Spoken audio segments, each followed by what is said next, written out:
सन्तः सनन्दनमुकास्तव योगिवर्याः दामान्तिके तव हि मङ्गलवस्तु हस्ताः श्रीवेङ्कटाचलपते तव सुप्रभातम्। लक्ष्मीनिवास निरवध्य गुणैकसिन्धो संसारसागर समुत्तरणैकसेतो वेदान्तवेद्य निज वैभव भक्तभोग्य श्रीवेङ्कटाचलपते तव सुप्रभातम्।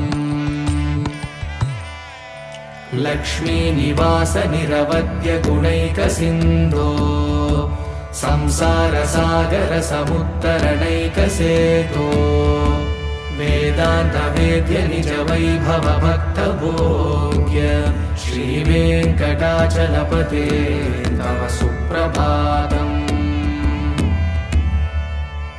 इत्थं वृषाचलपतेरिह सुप्रभातम् ये मानवाः प्रतिदिनं पठितुं प्रवृत्ताः तेषां